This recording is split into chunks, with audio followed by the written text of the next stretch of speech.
This is John Drabinski, and you're listening to the Black Studies Podcast, a Mellon Grant-sponsored series of conversations examining the history of the field. Our conversations engage with a wide range of activists and scholars, senior figures in the field, late doctoral students and everyone in between, cultural workers and political organizers, in order to explore the cultural and political meaning of Black studies as an area of inquiry and its critical methods.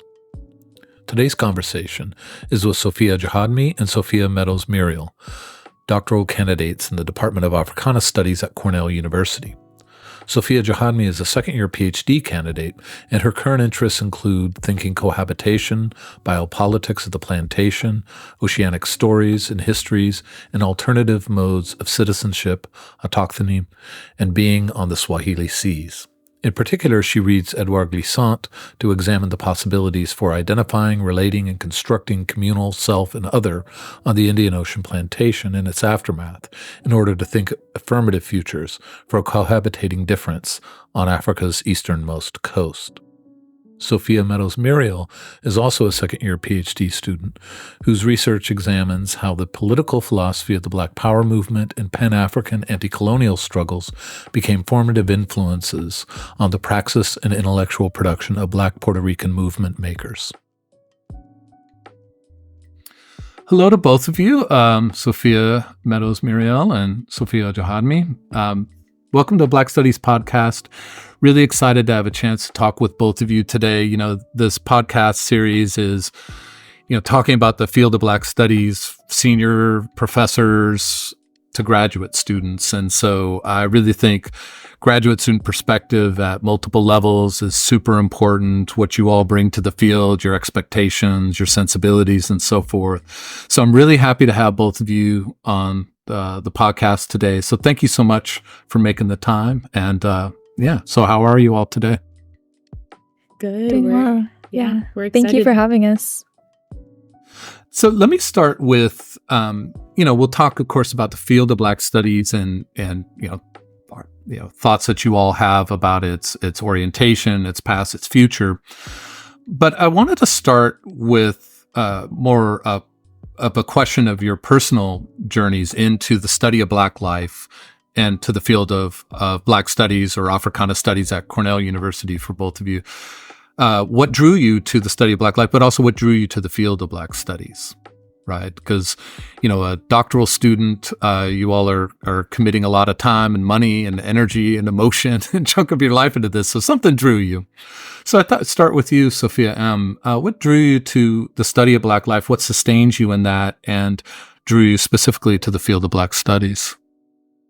Yeah, I think for the purpose of this moment, I'll start with undergrad. I can definitely, if people are listening to this, we can talk about high school. We can talk about what it's like to be a Black person growing up in Boston and going through public schools. But I think for me, having the opportunity as undergrad, initially I went to Ithaca College in 2018, and I had the amazing opportunity to have my first freshman or first year seminar to be this class called Black Feminist Thought. Mm-hmm. And so when I was at Ithaca College, I was taught by Dr. Nita Nunn, who was someone that grew up in Ithaca for most of her life. A lot of the work that she was doing really centered on education psychology and what does it look like to engage with Black and brown folks from various backgrounds within this educational space? And what are the material conditions that are impacting them to show up? In addition to from the educator side, right? Like, how can educators show up in this space as well when it comes to pedagogy, when it comes to material, when it comes to movement in the space? And so having the opportunity as, a fresh 18-year-old to be, and also one of the few predominantly all Black classes at Ithaca College was completely influential. And one of the values that has struck me that I think was something that I learned probably by the time I was in 8th or 9th grade was the importance of being community oriented and having community commitments. And so when we were first year students, it was expected as part of that class to go to Southside Community Center, which in Ithaca is a historically Black community center that, when the rise of the KKK was transpiring in upstate New York, they were one of the few spaces in which they were supporting people, not only safety and emotionally, mentally, psychologically, but also materially. And so very early on, I got exposed to that kind of public history. So when I would walk into that space, not only are you like hugged with many, many children, but also, you see what's on the walls, right? So they would have photos of the folks that were first holding that space. And so unfortunately, during the pandemic, I ended up having to transfer back to Massachusetts. But I think having that exposure so early on, to the point where I ended up basically volunteering and kind of being this community liaison position at Southside for like basically a year, was able to support me when I transferred to UMass Amherst, and I ended up getting a degree in African American Studies and Social Thought and Political Economy. And very blessed. Like, definitely want to give all my affirmations to that department. Like, I was telling Sophia, I was like, I had to name drop this teacher and this teacher. The grad students, I think what's special about that space was the fact that undergrads and grad students, I was part of the African American Studies like council that we had, but it was one of the few intellectual communities that I was in that was so intergenerational.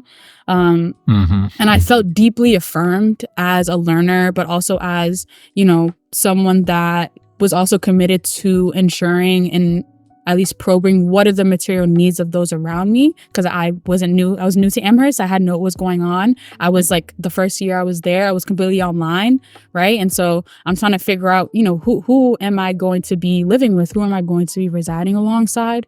And I deeply appreciate that department, from, Toussaint to Professor Agustin, Britt, like so many folks held it down for me, the grad students, that they were the ones that even really got me to be able to be where I am now, in this position, as a second year PhD student, that I definitely wanted to send my affirmations to them. Yeah, no, I was going to say, please say the names. I spent years at I was at Amherst College for years. And so these were my local colleagues. Used to drive through the campus up to Leverett every day where I lived. Yeah, they're great. Like literally everyone in that department, Toussaint Louverture, Britt Russer, Agustin Laumontes, the grad students, Marcus Smart, Jose, like literally we would almost every single day literally be in the grad lounge as undergrads doing work with them. Like any That's issue wonderful. I had with I love class or just in my life, like we were just in deep camaraderie with each other, and super supportive, that I think that also made me understand what a learning community is supposed to be like, but also the steps that it took to ensure that it thrived, and could expand with time. And so, yeah, they've been key folks for me, to be where I am. Yeah, no, these names, Augustine and Toussaint and Amilcar and Britt. Okay, now I'm kind of missing Western Mass a little bit. How about you, Sophia J? Yeah, so I started my journey with Africana and Black Studies and Black Worlds at Vassar College. When I was a junior at Vassar, my advisor, Professor Sam Opondo, he asked me if I'd ever read Abdulrazak Gurna's novels, and this was before he won the Nobel Prize. So I had never heard of him before. Yeah, which he actually won the Nobel Prize while I was writing my thesis about him. So I guess that was good timing for me. Feel free to take a little credit, elevating his stature for the committee. Yeah. I don't want to say I was the reason, but no.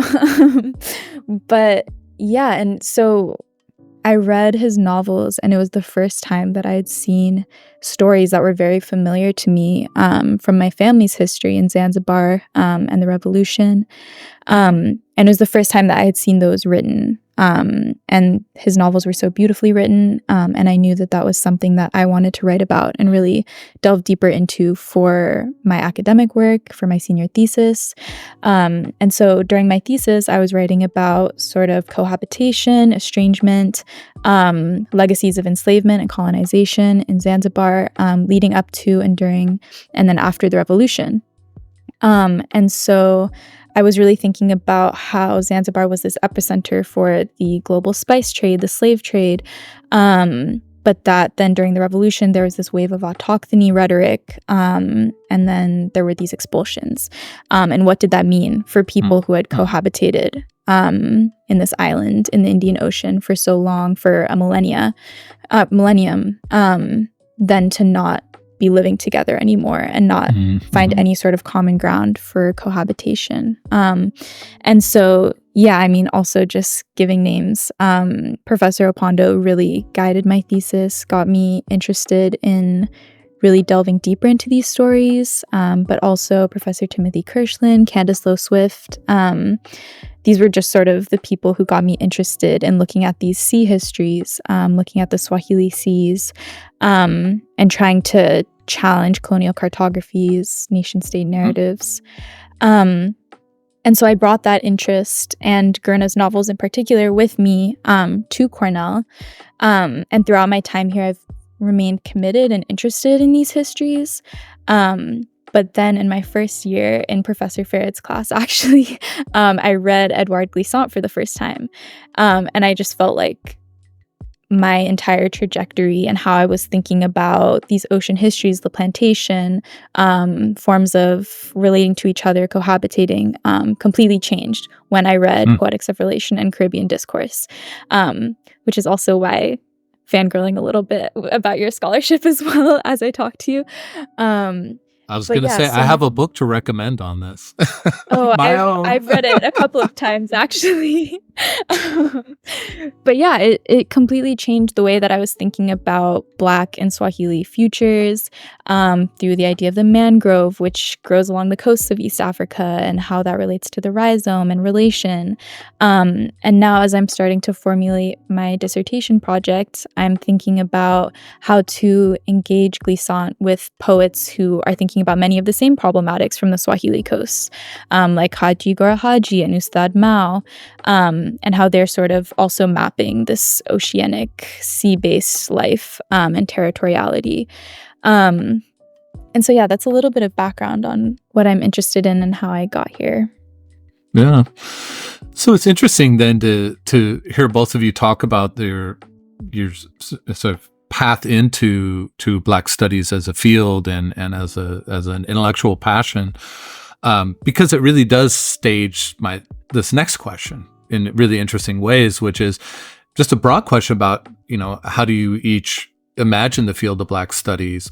And I'm thinking in particular, the way the field, 50 something years old at this point, the way the origins of the field is defined by, the origin of the field is really defined by this tension between the political demands of communities for racial justice and racial liberation that had come to campuses at San Francisco State and then across the country, which was really about a connection between what happens on campuses, what happens in higher education, and political movements in the late 1960s that remain relevant today around Black liberation. And that one of those origins of Black studies is in that deep political commitment and that deep community connection. And alongside that, in intention with it perhaps, is the development of an intellectual tradition where you had disciplines that hadn't represented Black life in any significant way. That Black studies then steps in to say, look, there's a Black intellectual tradition, the continent and its diaspora. It needs representation in our intellectual life on our campuses. And that's what we have as one of the origins of Black studies. But we're 50-something years out. And so I'm interested in you all, especially as people who are coming into the field and chose to be in a Black Studies or Africana Studies department for your graduate training. How do you imagine the field specifically in relation to this point of origin? And maybe just continue with what you were talking about, Sophia J.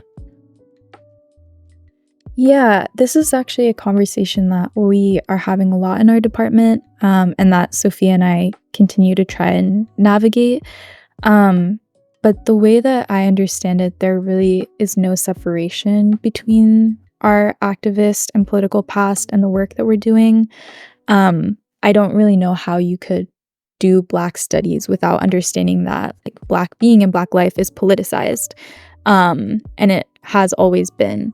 And we can't really disentangle these sort of political and activist foundations from the work that we're doing. And I don't think that that's necessarily to say that every piece of scholarship has to be directly talking about activism or something. But it's just this acknowledgement that if our commitment is to Black life and Black worlds and communities and liberation, then we have to hold that inheritance with us, and we have to choose to take it up and continue to do so as we read and as we write. And that it really is this sort of political practice that we're doing every time that we start to write or research. But this is something Sophia and I talk a lot about. Yeah, I think, as folks that were also kind of in the beginning of our, academic or graduate careers, I think we've been thinking a lot about, what was the institutional legacies that have been passed down before us. So I think it is a privilege that we have our own library, we have our own archive within our space, where we take classes.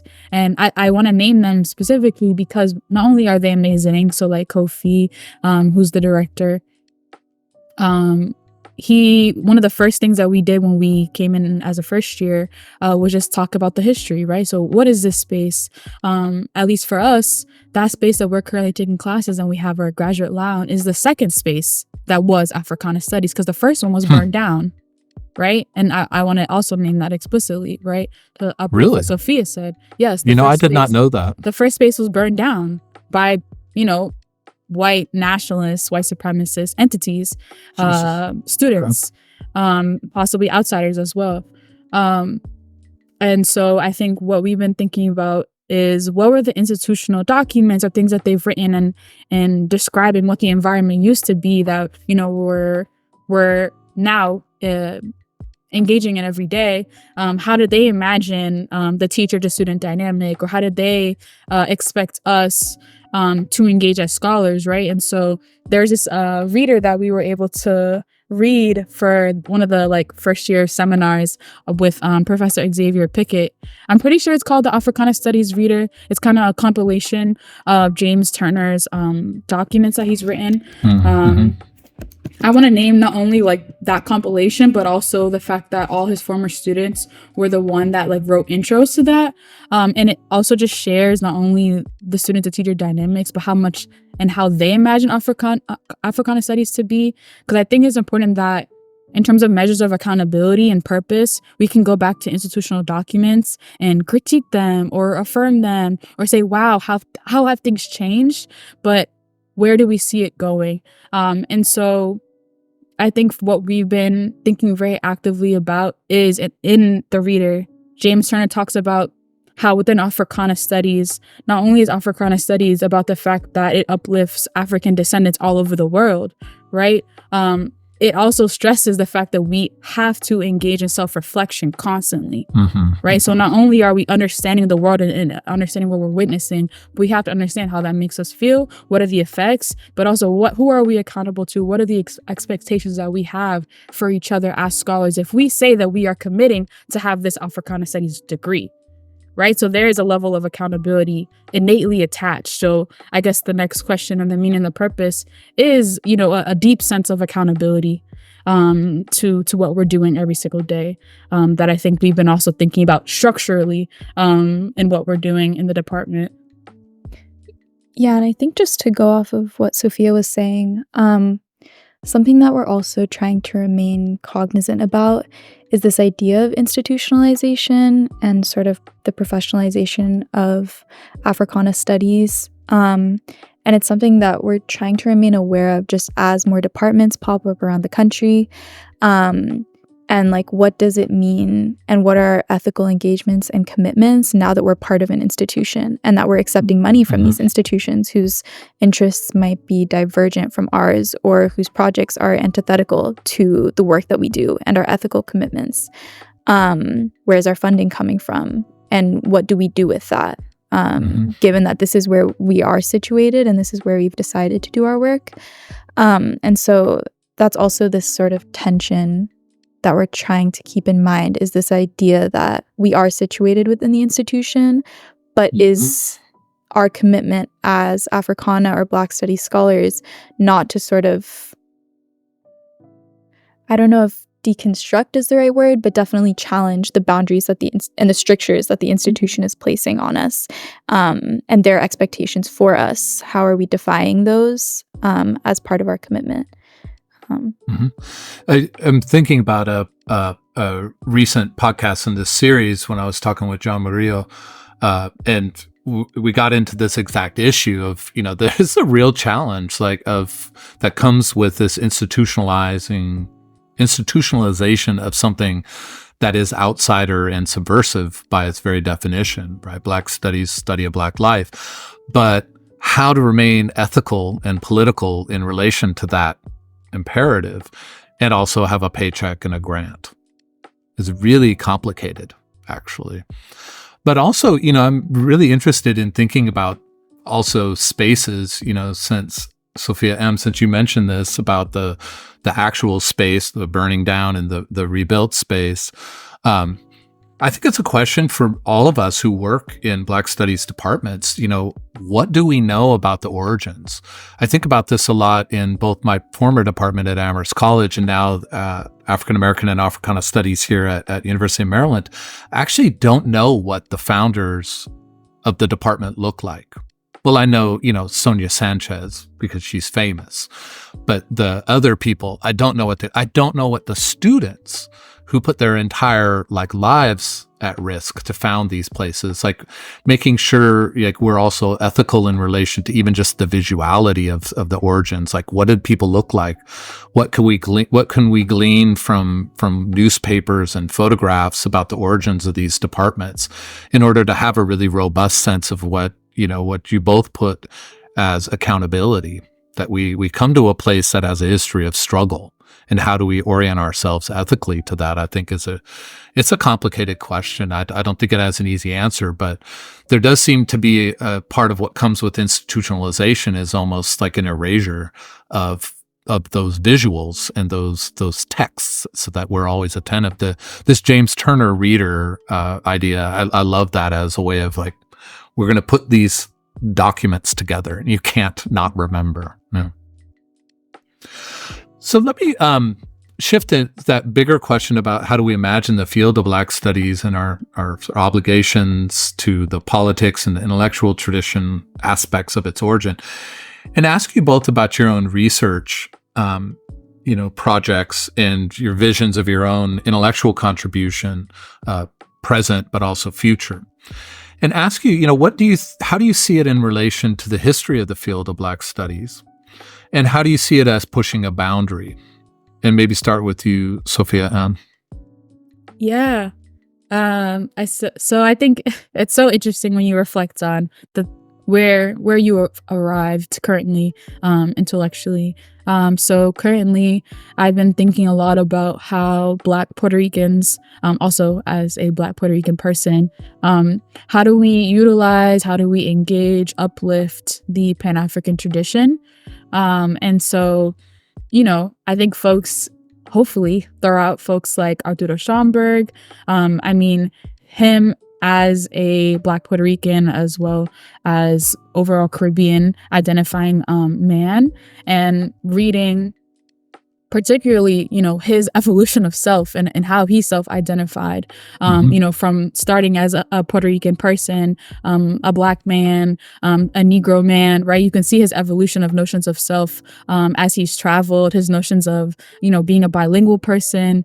And I want to name those because not only is, he a foundation in terms of his contributions as a bibliophile, as someone that, centered bilingualism in terms of ensuring that regardless of your educational status, right, because he never got his PhD and he was often rejected by the Du Boises and stuff like that, for his intellectual contributions. I think he, as some of the many people that followed him, are kind of the reminders of Black Puerto Rican presence when it comes to field of Black studies, right? The contributions that we've made, the legacies that we've provided, but also the deep familial and or the solidarity and the connection that we have, at least for him as a man of the diaspora, that I think I've been sitting with that a lot in terms of my research, because at least how I'm thinking about, notions of racialization, right? How in Puerto Rico versus,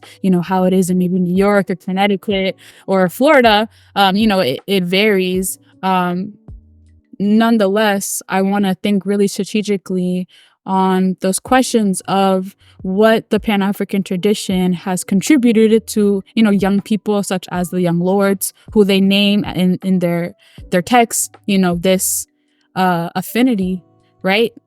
In addition to, I kind of want to streamline and say, okay, but who are the people that they were in conversation with, and what does it actually mean to be inspired by their political philosophy, right? And how can we affirm those kind of non-traditional young people, maybe people that we don't deem as leaders, quote unquote, as people that are contributing political philosophy, right? Yeah. And how did they, regardless of where they were in the world as a Puerto Rican person, they felt deep affinity to the Pan-African tradition.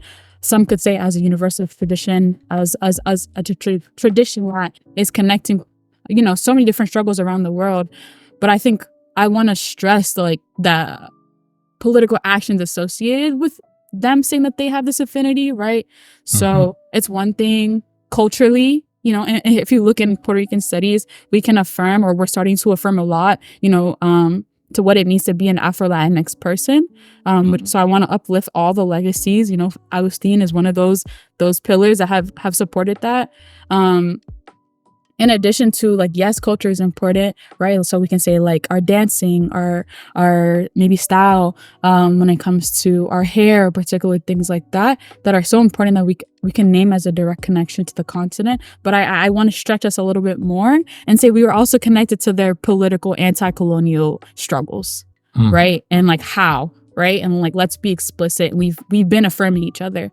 So I think continuing the through line, people have been doing the work. I know me and Sophia were talking about this earlier, is having to name what makes your research different. All these things is always so tricky because that people have been doing it, right? And this book that me and Sophia read for class, we were reading African Socialism, and in it, at some point, Senghor says understanding knowledge as something that is more just a remembering or a refinding of something. I think that's kind of what I see Black studies to be reminding us to do. But I also think that is my intention as a Black Puerto Rican person, grew up in the States, access to education at Cornell. I think that is also something that I want to be doing very explicitly, is kind of, reminding Black Puerto Ricans or Puerto Ricans across the diaspora that we have been engaging in, anti-colonial African movements, creating these networks and supporting each other for a very long time. So, yeah, I think that's where I'm at right now. Yeah, no, I like that. I mean, a lot of what counts as intellectual contribution, I think, is, I heard in a lot of what you were saying, we are at kind of a crossroads with so many PhDs and MFAs and bestsellers, who become a part of, what Black studies, contemporary work and Black studies canon looks like. But it is important to remember that those things that we study, right, are often about, forms of knowledge that don't come through that expressive tradition, right? Because academia is an expressive tradition, one among many, but also the way, Richard Wright and James Baldwin, just to pick two examples. I mean, these aren't people who went and got their MFAs and that's how they became novelists. They were working in a factory floor or as a journalist after high school, right? And became writers in this way. And so, but the way that we identify what an intellectual contribution is, Black studies says something different to that. And so, you said so many things about our hair, about our connection, about our memory, about what knowledge is. And, anytime Senghor can get a shout out, that's positive. He's such a target of juxtaposition. So I appreciate that. Yeah. Sophia J. Yeah. And I also just want to agree with everything you and Sophia just said.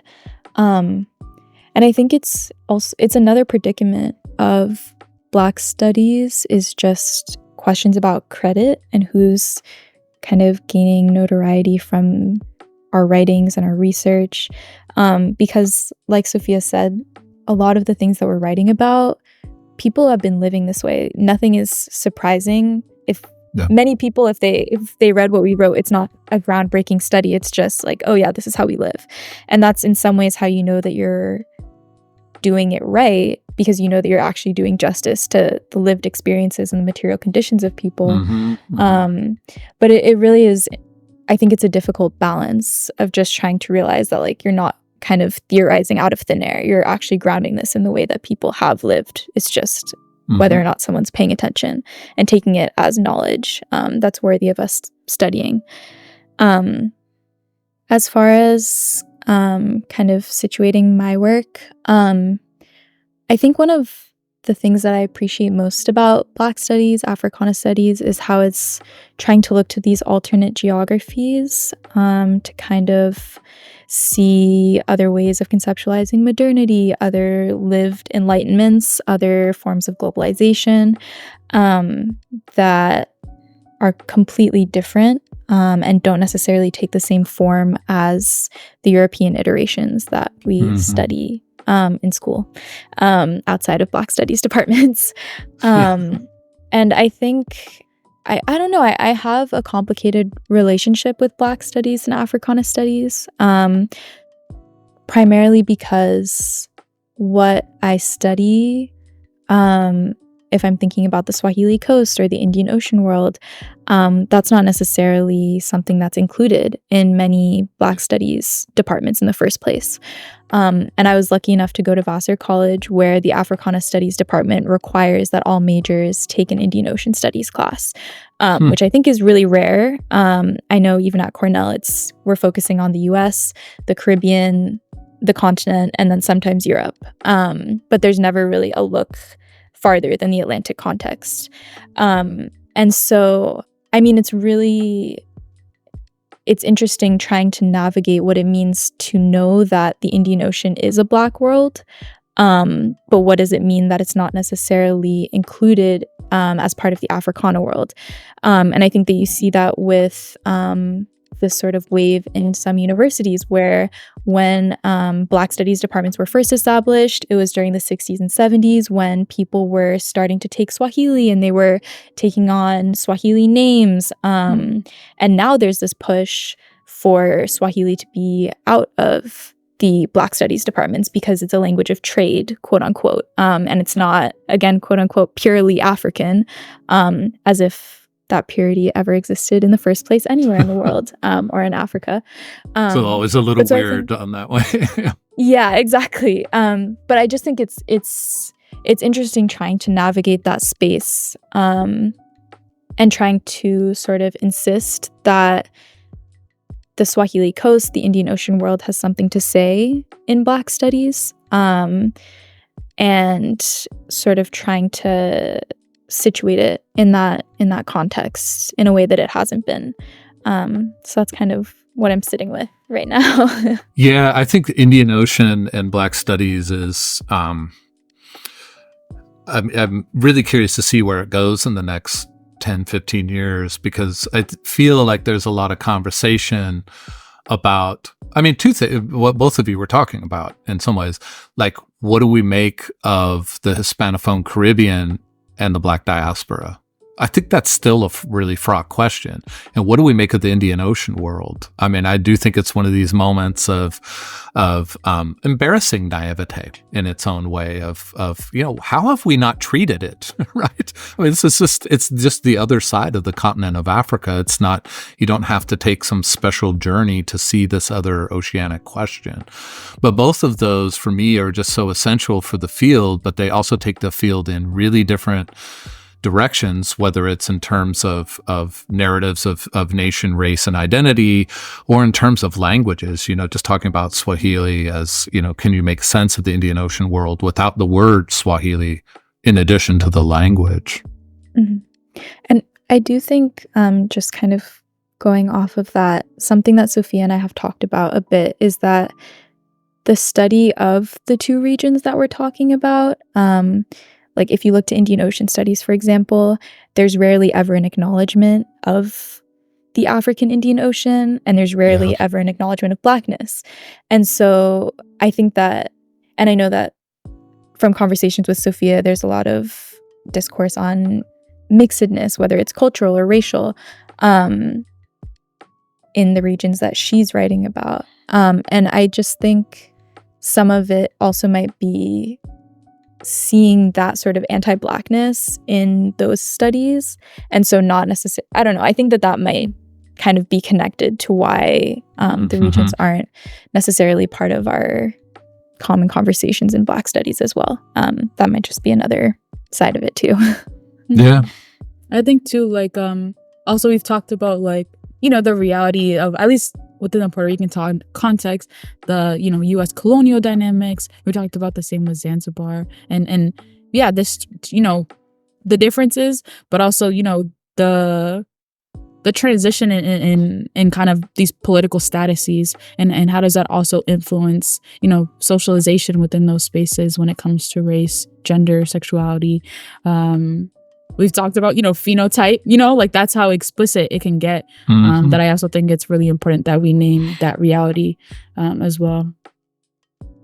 Yeah. Well, this is why, you know, I mean, you know, there are lots of reasons why in conceiving this podcast series, we wanted a whole range of people, you know, in Black studies. And this is exactly why, because I think that doctoral students asking different questions and pushing new boundaries, exactly what the field has always needed, but it does, you know, all transitions in academic fields are sort of rough and abrupt. But I think I hope both of these have a lot of momentum. I can only speak to my own interests. So let me to ask you both about you know, your own about your choice to work in Africana studies, you know, because in listening to you both talk about your research, I could see, you know, English department or a history department or even political science.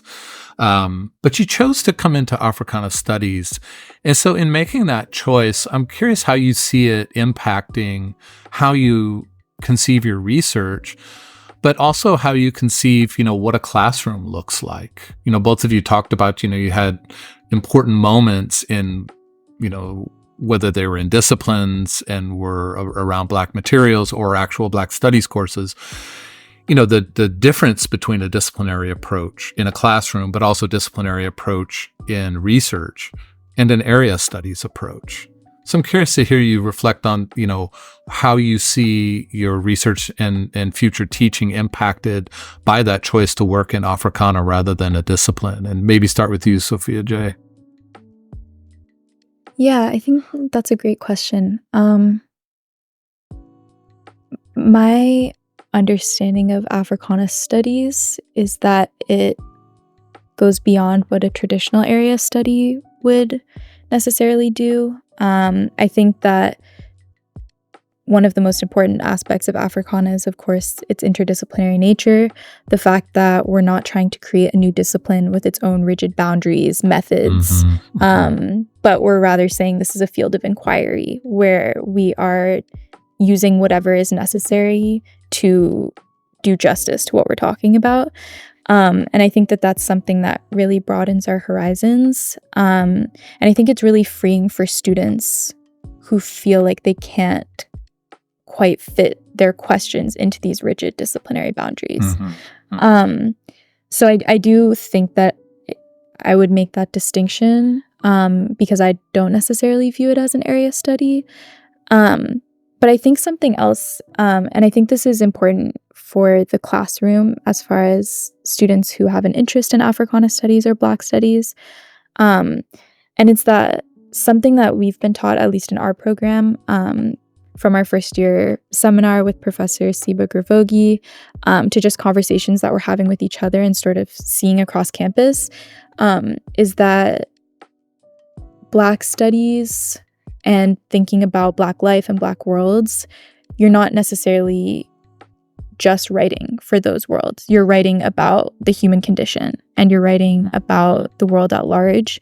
And it sounds kind of broad and vague, but what I mean by that is that I think there's a reason that there's so much resonance, for example, between Black studies scholars, Black studies students, and the movement for a free Palestine. There's a reason that a lot of the things that we're writing about and thinking about, whether it be life after exile, the afterlife of property, of war, violence, modern imperialism, these things resonate with so many different places, and it's really just an explanation of the human condition. And so I think that that's one of the most important and liberating aspects of Black studies is just that students from everywhere can come to a Black Studies classroom and feel like they're learning something about themselves too, whether or not that's what they're reading about. And so, yeah, I guess that would be my preliminary answer to that. No, I like that question. Yeah, I think to be brief, I want to affirm everything that Sophia said.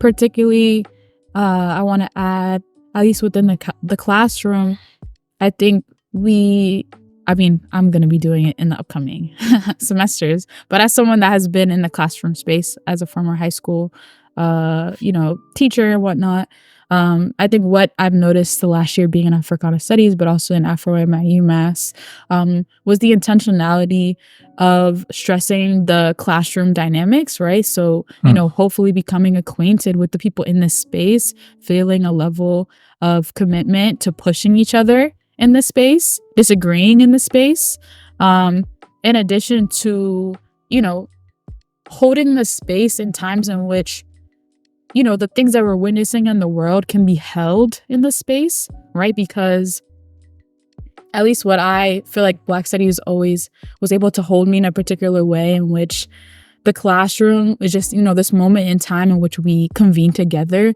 but that doesn't mean you have to put aside your political commitments or the things that you're witnessing outside in the world away. Especially as a first year graduate student, I think at times I was always fearful of, this transition from, being an undergrad student to now being a worker. And now how am I expected to show up in this space? And so I think what I always appreciated was the ability to be vulnerable intellectually, emotionally, socially, but also the expectation to think deeply and do your work and try your best to create anew, or at least try to solve or resolve or strategize around what is currently happening and what is capable. And so I definitely think that is something that being able to affirm students at a young age that they can do that, I think is a gift and a need as a teacher to hold that space. Yeah. So maybe just to follow up on that with another question, and maybe that's part of the answer to this question, which is I want to ask you both, and starting with you, Sophia M. What do you think, looking at the field of Black Studies, what do you think it's done well, but also what do you think it's not done particularly well? So I think, in my experience, my deepest appreciations have been the exposure to a multitude of disciplines. So even the teachers that I mentioned earlier from UMass, I have those teachers are a sociologist, a historian, and an English professor. And I feel like there are so many skills that I was able to take away from each class that I don't know if I would have had the exposure, within the undergraduate career. I think that is something that we do exceptionally well. I think depending on the department and the locale and the space of your department, I think the relationships that we have are I think, like, unmatched. That I appreciate the commitment to each other, to support each other's intellectual endeavors.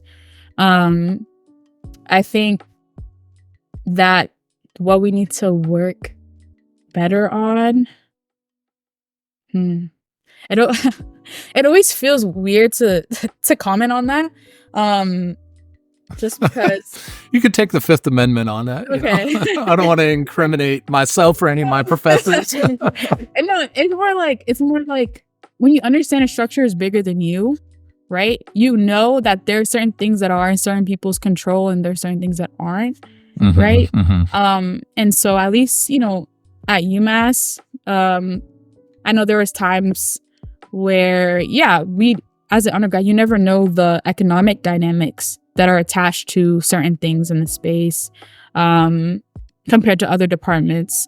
But I think what we need to work on, if I want to think big picture, is the continuation of institutional memory, not as something that we feel like we need to tie down, but something that is a constant reminder that we affirm, that we uplift, that we can remind ourselves can always evolve.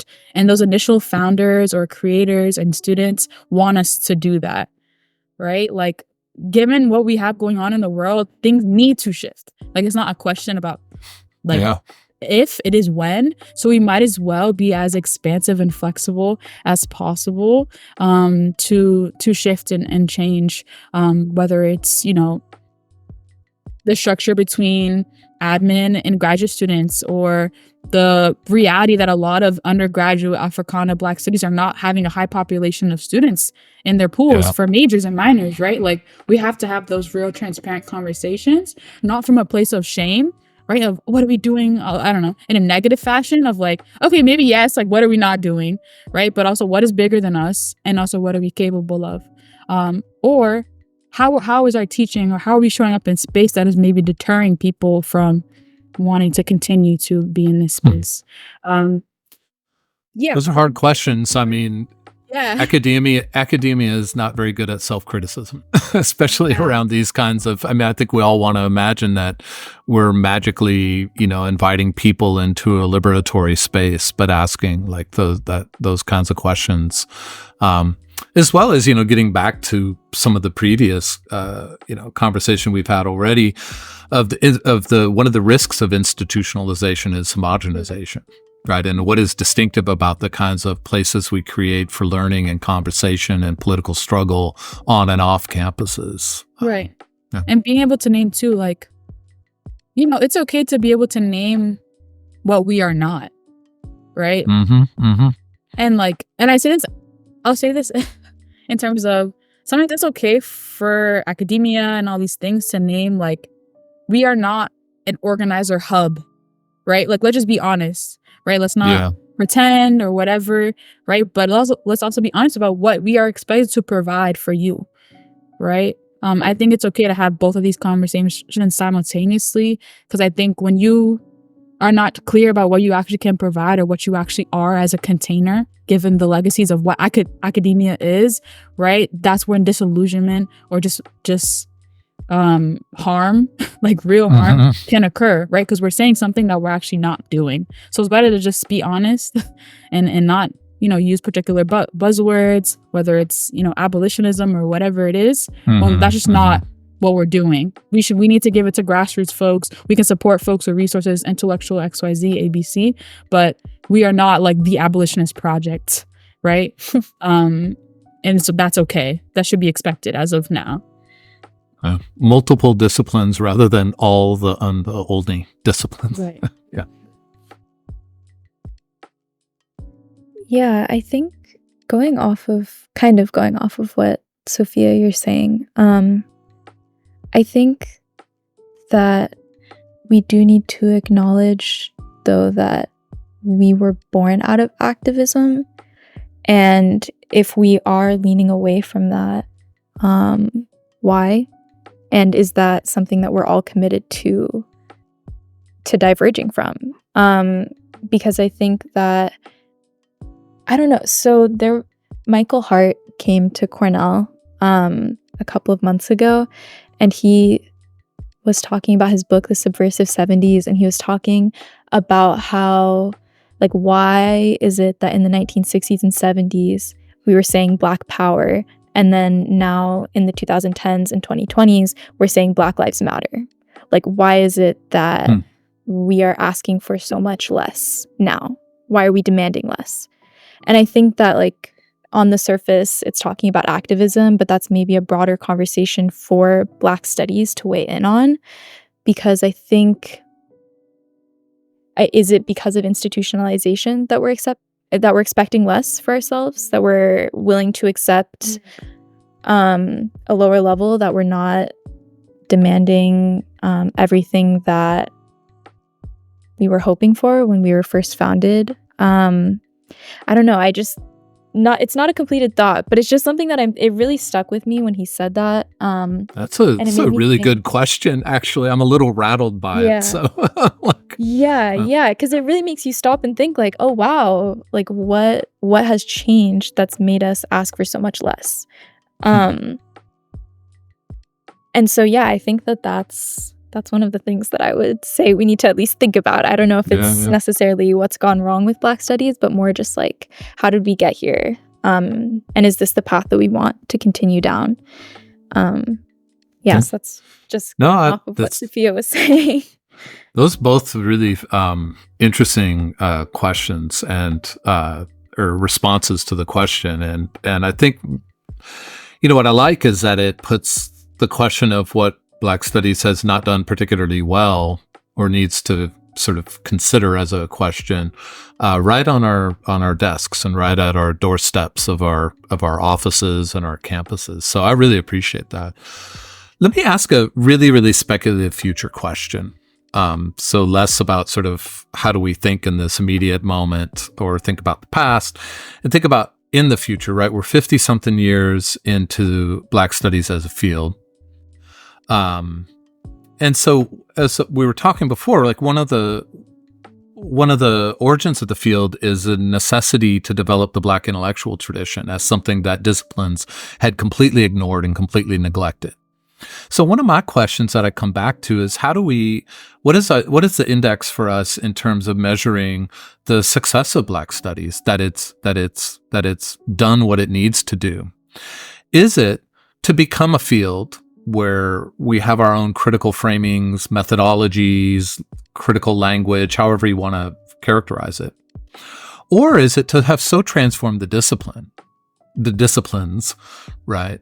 Which I think, especially if you talk about history and English departments, Black studies has had an enormous impact on those departments. Like English departments, by and large, represent Black literature in significant ways. And same with history, right? Definitely, this is the United States, tends to be very much more African American, but still broadening, right? I think the disciplines have been changed by Black studies, and it's the total transformation of disciplines actually the success of Black studies thinking well into the future. And if that's the case, does that mean that in the end, the purpose of Black studies is to no longer be Black studies? To basically dissolve itself back out into those disciplines that have been so transformed by the work that we do. So is it to develop its own set of methodologies and become almost like a discipline? Or is it to really have so transformed the discipline that maybe we don't need Black studies anymore at some point in the future? Sophia J., I'll put you on the spot with that one. I know it's a big speculative question, but why not, right? It's a very difficult question. I think definitely my first reaction is that the purpose of Black studies is not to infiltrate the other disciplines and then completely erase itself. I think one of the most important signs of success, if I can put it like that, for Black studies is just perhaps even transforming how we view the disciplines in the first place and whether or not they're necessary in the first place.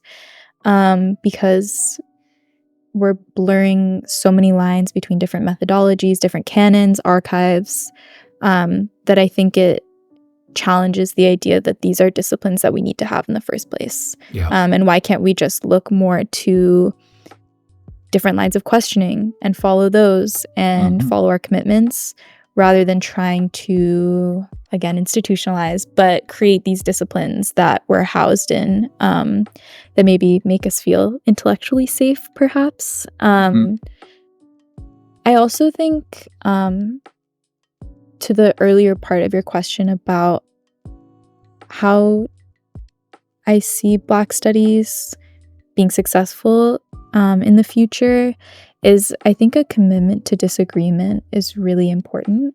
And I don't know if this is something that is already happening a little bit, but not necessarily something that we're fully comfortable with, at least in a public-facing way. I think like every department, of course, is going to have disagreements. That's just the nature of thinking, is that everyone's going to have disagreements.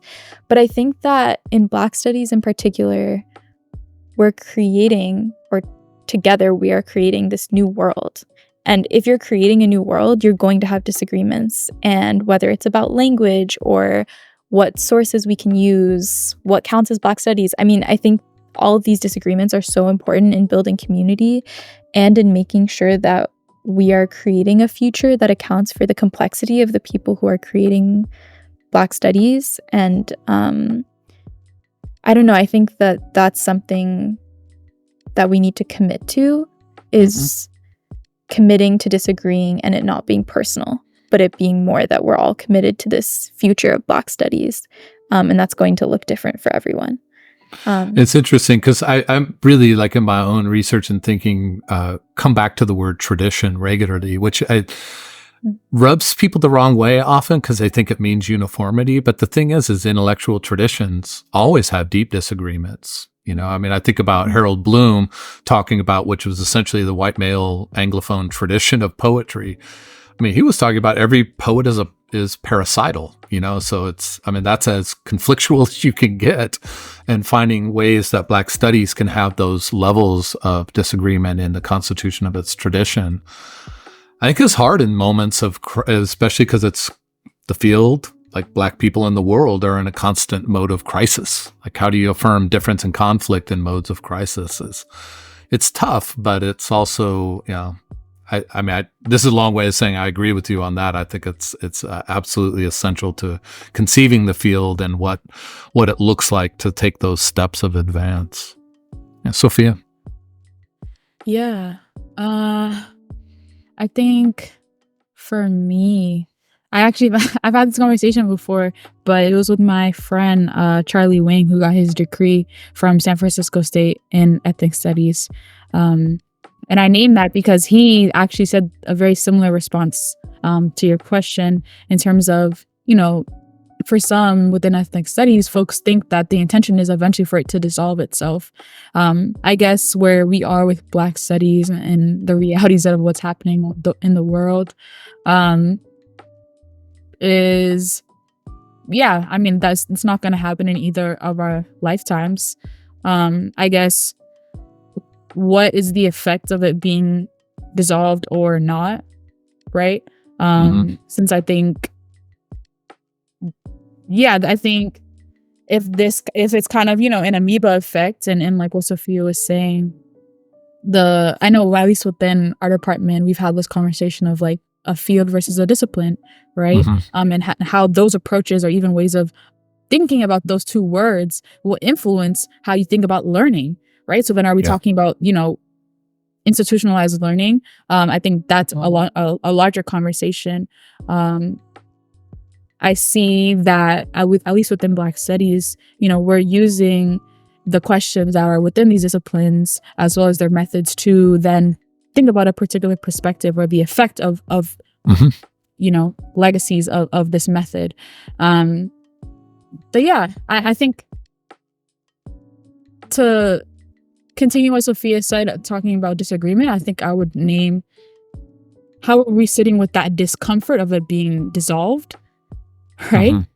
Genuinely. And how does that make the folks that, were a part of those struggles, people that have, been incarcerated because of it and all these other things, how does that make them feel, or the legacies of their descendants feel, and holding them in those moments, even though they know that it's bigger than them.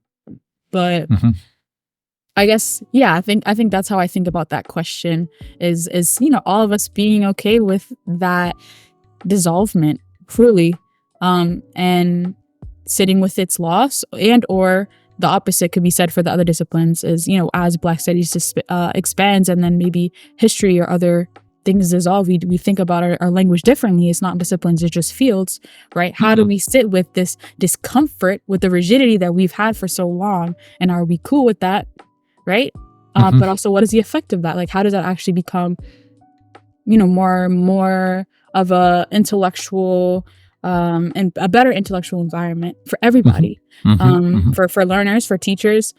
So yeah, I think that's how I sit with that, is initially discomfort, and then why, right? And what do I do about that, knowing that this is bigger than me? And it is really about the questions that Black Studies, Africana Studies is asking us, that must continue, must live on, and is bigger than all of us. Yeah. These are fantastic responses. I appreciate that. I mean, I'll just say as a sort of note on that, And what is on my mind actually in thinking about that question, and when my collaborator Ashley and I came up with it, is, we have lots of anthologies of Black Studies texts. Not a lot, but you can find anthologies of texts. But do we have anthologies of what is a Black Studies methodology? Right? What is Black Studies critical theory, right? How do we think specifically about those things that draw a boundary and say, this is what makes us distinctive? But even is that question, like, to be made distinctive, is that even a virtue? I don't know. I mean, I'm not asking this question. It's like John Dubinsky has some like fun answer behind it. I'm always perplexed by it because I think it's really, I think it's a tough one. So let me ask as a final question, and maybe this pushes I think the last few questions in your comments just in a slightly different tone or different direction. As a sort of concluding question, what is it that you think, and I think it's especially important for you as doctoral candidates in Africana Studies, what is the question you think that we in Black Studies should be asking? Sophia J, I'll start with you. Okay. Yeah, very big question about questions. I think the question that I've been sitting with since before I got to Cornell, and perhaps the one that haunts me a little bit, and so therefore Sophia's laughing at me, but is just this question. It's very basic of just like, how do we live together and how do we live well together? And I am just thinking about this because we are living in a world where we're facing ecological crisis and unprecedented waves of forced migration, late stage and decaying capitalism, all of these reasons that we are in closer proximity to each other than ever before. Mm-hmm. And we are intolerant and unable to live with each other, with the other. Right. And I think that this is a question that Black Studies has always asked, whether indirectly or directly, of just like, how do we live displaced, or how do we live colonized, enslaved? And so I think that going forward, this is something that I'm thinking a lot about, and that I hope is something that others in Black Studies are thinking about, just because it's inescapable and we have to live together, but it's under what conditions, and what are we going to do to navigate ways to cohabitate and communicate with each other. So yeah, it's kind of a broad question, but that's what I'm thinking about. Yeah. It's a broad question, but it's also a very precise one. Right. It's what Paul Gilroy called conviviality. And I remember when Paul started to write about conviviality, and the reception of it was always like, this is such a big, vague question. And, he's playing. He was like, well, this is the only question that matters. Right. It's like, how do we live? And then other things fall not into place, but sort of naturally gather to that question. And ecological crisis absolutely sharpens the significance of it in really terrifying ways. Sophia M., what do you think we should all be asking in Black Studies? I think what my visceral reaction, first I want to send affirmations to Sophia because mine is very similar. I think for me, I think we need to be asking more particularly and leaning into specificity, right? When we name community, or this notion of we, who are we talking about? As academics, particularly. And yeah, I have so many feelings and I have so many thoughts around that. And I want to name that because I've been thinking a lot of the word community and how it's popping up everywhere, right? I think everyone says community all the time, every day. It is, a trite word. It is a word that, obviously we individually mean so much to so many different people. And I think within Black Studies, as scholars within that field, we have to take that question and the use of that word very seriously and very specifically, because not only is it, the question of the audience, who am I writing to? It is the reminder of why you do the thing that you're doing in the first place. Yeah. But I think, my biggest fear as I transitioned into grad school was like forgetting the reason why I did it in the first place. The fear of isolation in terms of there's going to be moments where we're going to be alone, right? But I don't want to feel lonely. And I want to know that I have a community and I can specifically name who that is, and why I do it for them. I think I want us to continue to take that really seriously, because it requires action every day, every month, every etc. That I think we need to constantly ask that. And community is not just, in your locale. It can be bigger than you. It can be all around the world. But how are we building the connection consistently to those that we are identifying? That I think I want to share as my question for the field. I love that. Yeah. I mean, I will say, teaching in this field for a long time, students will ask you regularly, why do you do Black studies? When I was in philosophy departments, almost no one ever asked, why philosophy? Why would you do philosophy? At first, I thought it was as a white person in Black studies, maybe that was it. But I actually think it's really this question of like, what community are you answering to? There's some sense that what Black studies is doing, the questions that we're asking, has an existential dimension to it that other fields do too. But I just think that, it's not asked as often. I mean, I think people in women and gender studies, ethnic studies say the same thing. There's, that they get asked this kind of thing. And I think it can be a terrifying question. It's in some ways, if you're not ready for the answer, but it's a beautiful thing to be asked because it's the sense of like, well, there's some significance here. Let's say it, let's spell it out. And I really love the way you both, spelled that out in terms of your own vision for the field and questions we can be asking. Because I like it as a question of invitation and challenge and not sort of king or queen of the day and you get to tell everybody what to ask. But really, like, let's make sure that we have this foremost.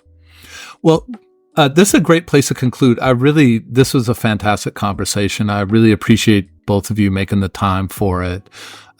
Really interesting. Everybody who listens to it will not only have a lot to think about, we'll also learn a lot. And so that learning a lot part is, I think, what I really appreciate. This gives me a lot to think about, and it will everybody who listens in. So thank you so much for your time. I really appreciate it. Thank you for having us. Yes, thank you so much. All right. Well, have a great rest of your day. And, the last month or so of summer freedom, which I don't know what freedom means as a grad student or a professor, but of non-classroom based occupancies. So, all right. Take care. Thank you so much. Bye. Thank you.